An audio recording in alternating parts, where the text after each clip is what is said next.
Hey guys, in this video I want to talk about the iPhone 5S.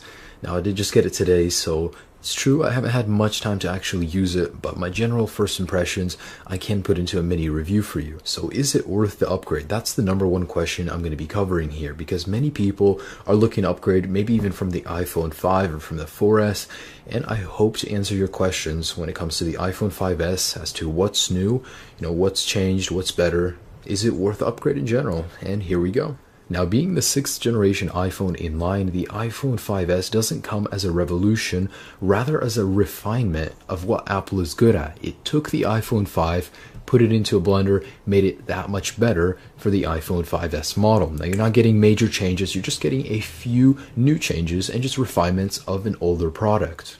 Now, let's be realistic. If I presented you with the iPhone 5S and I didn't tell you anything and I just gave it to you to hold, not many of you would even know it is a 5S besides the actual ring right here, which makes it stand out from the iPhone 5 because of how similar it is. There is actually more of a difference between the 5 and 5S than there was between the 4S and 4, but still physically it is almost entirely the same. The only two noticeable differences are the ring back here and the dual flash unit in the back of the iPhone, as you can see right there. After using it for a few hours, not to discredit the iPhone 5S, but the iPhone 5 can do almost everything the iPhone 5S can do. However, the 5S does it that much better. It does have the new A7 chip, which means it's twice as fast processor-wise as the iPhone 5. So loading applications, going into camera and switching between modes is a lot snappier on the iPhone 5S, noticeably, than the iPhone 5. Now, there is this controversy that people say Apple slows down iPhones before releases to make you want to upgrade, and I don't know if that's true or not. It does make sense for me because I've noticed it, but you will noticeably see that the 5S is a lot faster than the iPhone 5, just generally using it, browsing Safari, going through all of your applications, which is great. Processing power is always welcome. Now, the battery is slightly bigger on the iPhone 5S, which means you will get the same battery life, just marginally better than the iPhone 5. The 5S now supports an array of new LTE bands, meaning it's more compatible with many more carriers worldwide. Image size remains at 8 megapixels, which I'm okay with. As long as the quality is better, the size to me does not matter.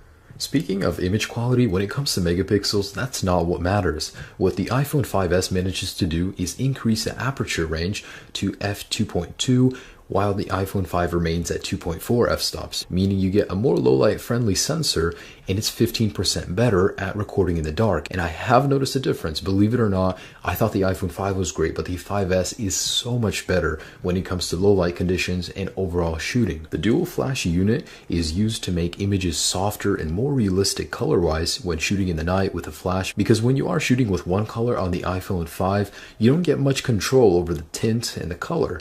Now, when you do have two different shaded flash units, that's actually more manageable, which is great. Now, in the video application, you have an option for slow-mo, which shoots in 120 frames per second in 720p. A great addition, but I'm sure with a jailbreak, you can actually add it to the iPhone 5, no doubt. And also, the last major change is the new Touch ID sensor, which basically uses your fingerprint to unlock the iPhone, make decisions, and it's only stored on the A7 chip, or so Apple says. For now, no developers can make third-party applications using the sensor because of security concerns, which I'm totally for. It even comes cat-friendly. You can use your cat's paw to actually register as a Touch ID user on your 5S. Now, what's the verdict? The 5S is a very welcoming addition to the mobile industry. It brings a few new changes to the table versus the iPhone 5, but not enough to make me convince many iPhone 5 users that they need to upgrade. Now, if you have a 4S, it's a welcome change. Now, with the iPhone 5, physically, there's so little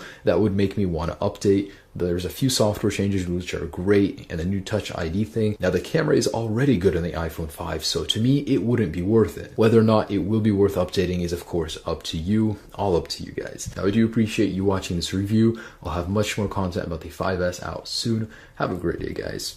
Peace.